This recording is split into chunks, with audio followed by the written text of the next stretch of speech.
Okay. Brilliant, thank you. This inquiry is primarily about misinformation and disinformation, and to distinguish between the two. Misinformation is consumed and spread inadvertently, and disinformation is some way deliberate. I do know that some countries are recognising that online media has become a new kind of warfare, and to tackle this and fake news, Finland, for example, has appointed a government ambassador specifically with the role to protect attacks on social cohesion and public trust back in 2019. As suggested by the RSE, does the Scottish Government think an independent fact-checking service should be established in Scotland? So I think I'm going to let Professor Linda Bould say a little bit more about this, if you'd like to answer this. Yeah, I participated in the Royal Society of Edinburgh's Data and Evidence subgroup, just so you're aware of that. So that is a really important point, and it's absolutely essential that we tackle misinformation, and a whole variety of organisations have a role to play in that. I know you've heard from this committee from Full Fact, who do play an important role, and of course they are not funded by the UK government. They're a UK organisation. They can't tailor all of what they do to the devolved nations, but they have an important role to play. So I think we need to do that, but I wouldn't say that we necessarily need to ask the Scottish Government to fund a new body. I think it would be worth thinking what is the correct model and looking at international examples. But at the moment, we've done phenomenally well, actually, in Scotland in addressing that misinformation. We've had support from UK colleagues. So we also have the COVID Vaccine Security Group, which looks at online hate and misinformation, which I know, and Professor Leach and I and others have had some engagement with them, and they played an important role. And there's a whole network of others outside of government, including actually MSPs, who are playing their part in responding to constituents' queries and making sure people have the right information. So I wouldn't jump to say government should fund a new body. I would ask, what are the gaps and what's the best model for Scotland? Okay, thank you very much. I'll move on to Mudafir. Is around trying to counter disinformation, which we were talking about earlier.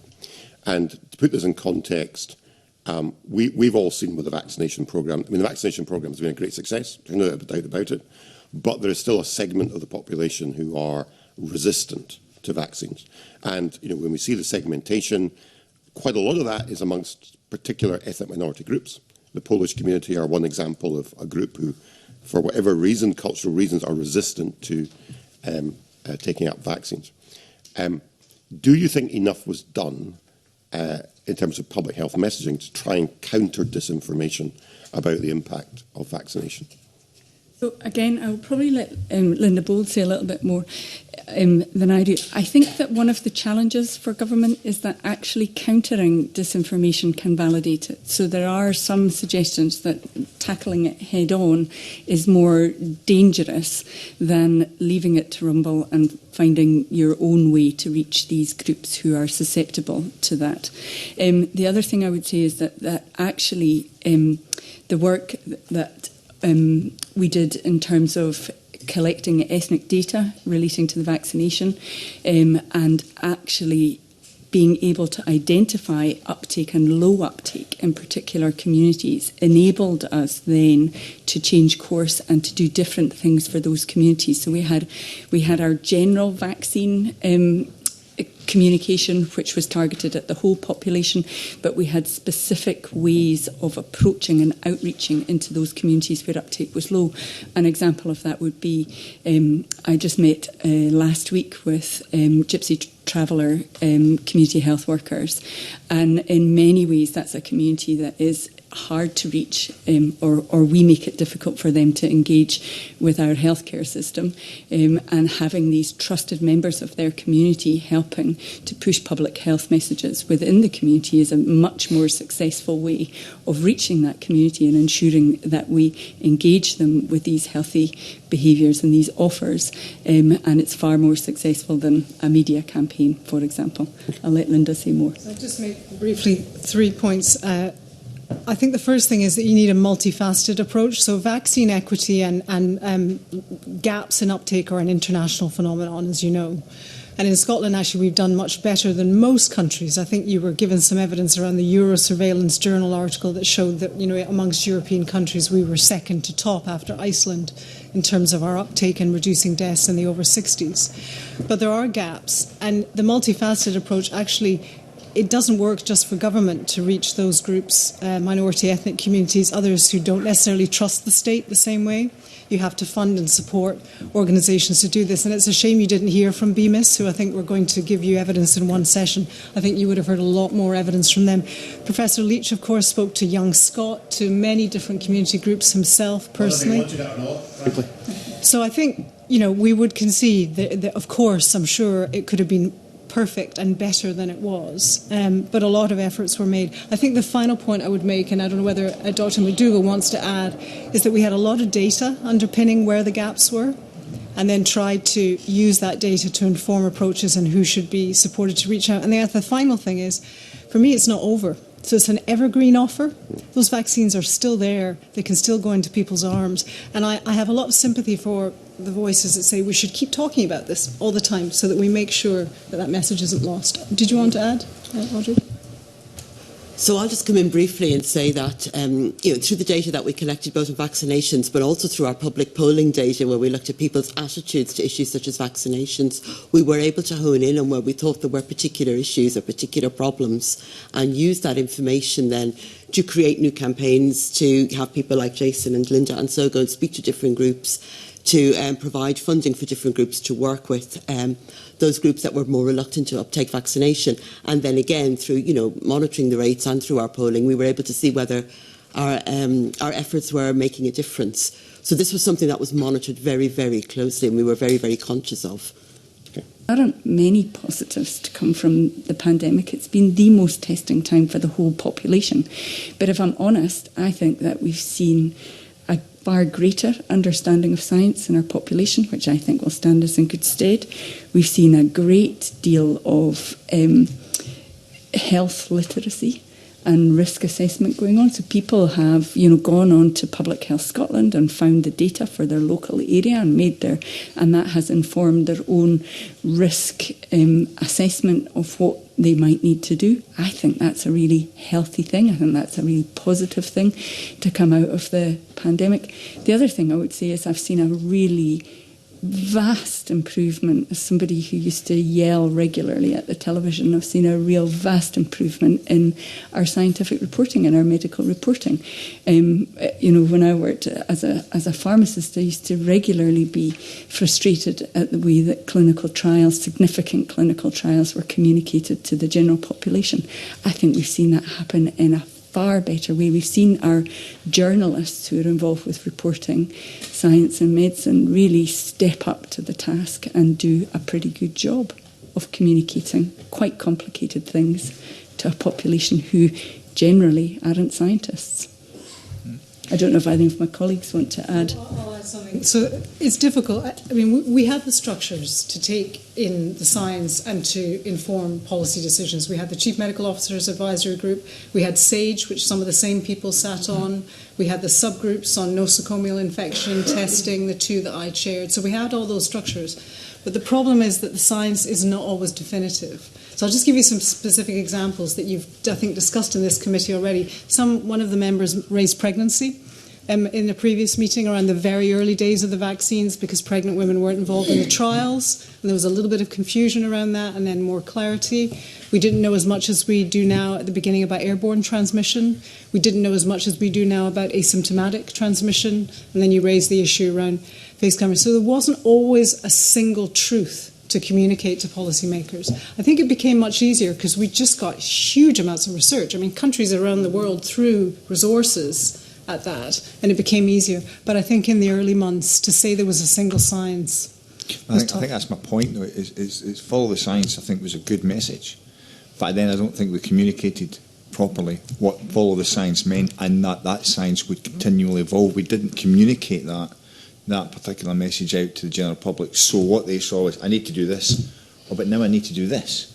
Whereas I think, what I'm trying to push at here is, should we have gone further than that and said, follow the science as it currently says, and it will evolve as we learn more about this virus. Probably was behaviourally trying to communicate uncertainty is very challenging. I think if you look at things like the COVID social study and the trust that was in Scotland for the communication, it was very high. It was higher than elsewhere in the UK. So it's never going to be perfect, but you're right.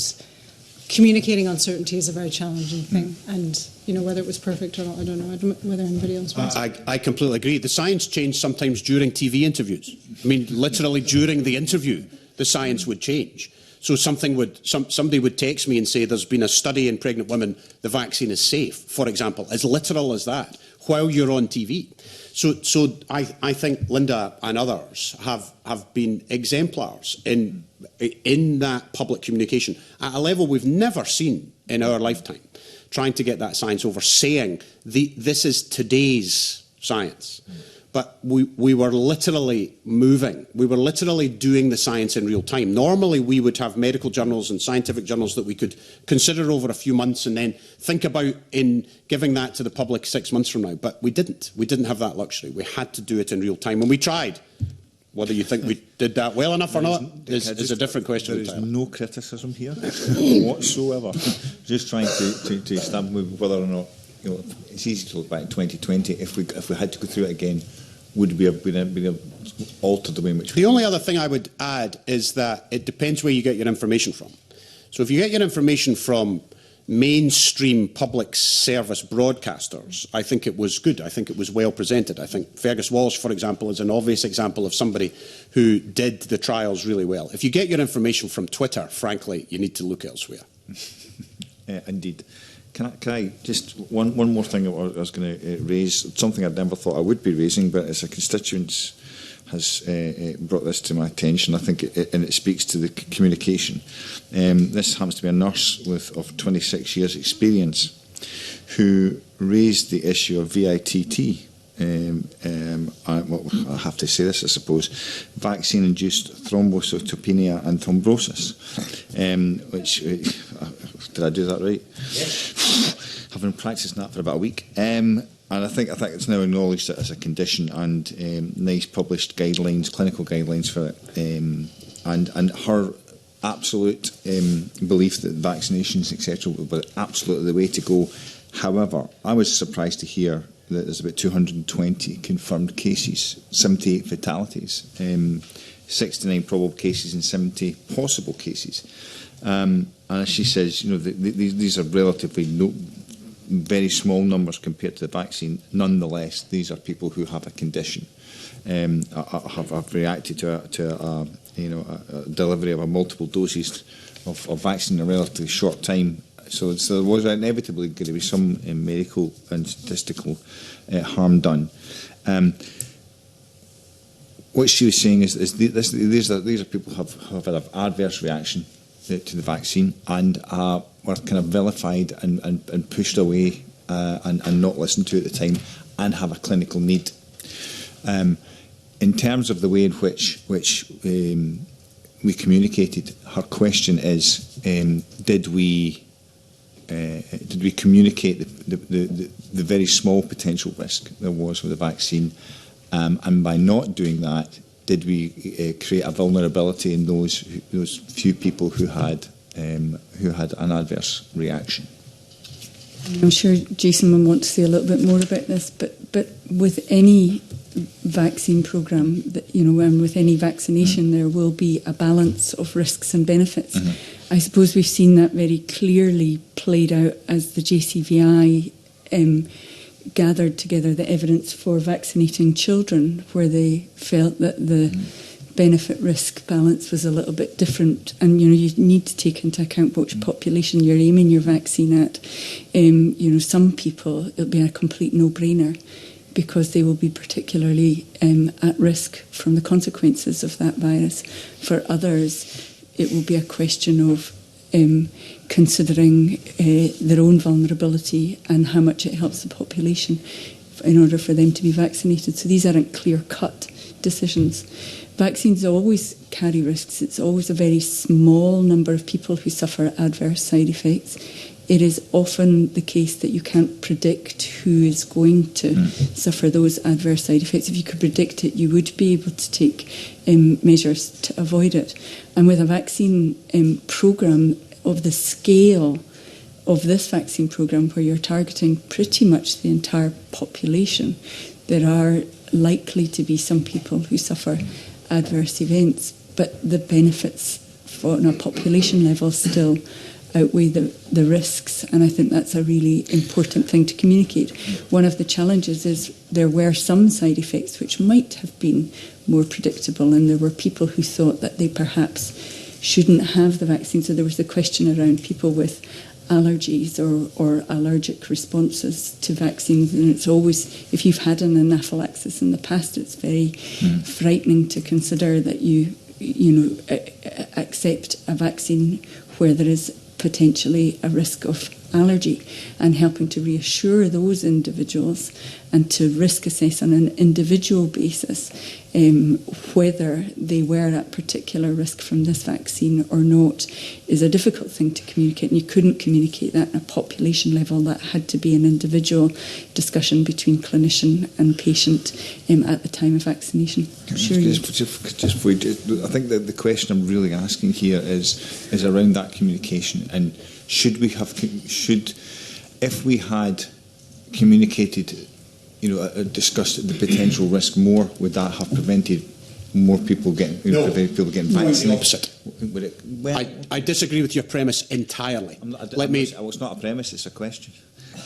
Okay. Well, the answer to your question is no. The Lancet has just published the first global study into vaccination lives saved, and it's not complete because it can't be complete.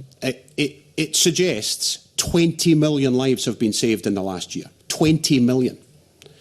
It's quite remarkable. We think 18 million have died of the disease. Your biggest risk for blood clots is COVID. The number of people who have had blood clots and die because of COVID is off the scale higher than those who have had vaccination. Now, we've also adjusted the vaccination programme in light of some side effects which developed. I don't recognise these numbers that you read out. They're certainly not Scottish numbers. So those numbers you read out would suggest that we should look at that. And we have. Every time there are large-scale side effects from vaccination, we move. Right at the beginning, you'll remember we adjusted Pfizer because we had some allergy. Later on, we had some young men with blood clots. We adjusted which vaccine they got, the order in which they got them, when we were going to do them. So we have moved along the line, along the road of vaccination, and changed it as we've gone. But let's be very clear to the public. The thing you can do to protect yourself from this disease, including the blood clots you get from this disease, is to get vaccinated.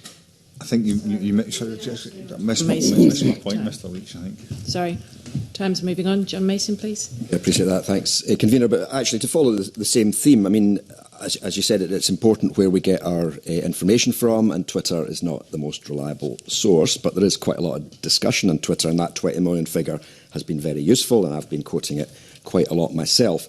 So, I mean, you said you disagreed, Mr. Leacher, with Brian Whittle as to the numbers. Can you give us any figure? How many people do have a serious reaction side effects to the vaccines? I mean, I got a sore arm, I didn't feel well for 24 hours, that's pretty common. But people are quoting this yellow card system and all sorts of things. I mean, you said way off the scale. Are there definite figures about, how many people have actually either died from the vaccine directly or indirectly, or had a serious injury? Yes, there are. They're on the MHRA website. I don't have them off the top of my head. I'm happy to look and send you more details, but you'll be able to find it yourself. It's tiny numbers, and then you have the fundamental and unsatisfactory answer, which is you can't always relate vaccine to outcome, because inevitably when you vaccinate a whole world, some people have a stroke the next day. Some people fall under a bus the next day, neither related to the vaccine. So when you vaccinate billions of people, you inevitably get people who, in time order, end up with whatever happens to them. There are, of course, some known side effects of vaccines. Sore arms, some allergy. There are some blood clots. That's absolutely true. And we think they're tiny numbers, and we think when we adjust the vaccine we give, we can reduce that number even further, and that's what we've done. I mean, looking forward then rather than back, and working with the MHRA and so on, are there things we can do in future? Because science is moving on, and as I understand it, we produce these vaccines much quicker than we normally would, and that might happen again in the future. But that in itself, gave people a wee bit of a lack of confidence. Is that just inevitable, or do you think maybe we could do something in future? I mean, I think it's inevitable that in a global pandemic, people will feel a little bit frightened and lack confidence, frankly. I think that the thing to communicate about how the vaccines were developed is that no stages in development were skipped. What happened was that governments underwrote the development and took the risk out of it for drug companies, so that the trials that are required, the different phases of clinical trials, happened simultaneously instead of one after the other. Normally in drug development, these things take up to 10 years, because an early trial happens, followed with a trial in humans and a trial for efficacy and all of that, and that happens one after the other, and they assess in between each stage whether they think they've got a vaccine that's going to work. Because we needed the vaccine so quickly, all of that was risk, and drug companies don't want to run the risk of putting a lot of money into something that isn't going to work. So the risk was largely underwritten by governments, and those trials were able to happen simultaneously. No steps were skipped. And it's really important that the population understand that. Then the yellow card surveillance. I mean, there are surveillance schemes all around the world. The yellow card surveillance one is the one that's run by the MHRA. So post-marketing surveillance is absolutely vital when any new drug is developed and used in a population. And that gives us information. As Jason says, it doesn't establish causality, but you get information on a population-wide level of what happens, what sort of things might happen when a new drug is used.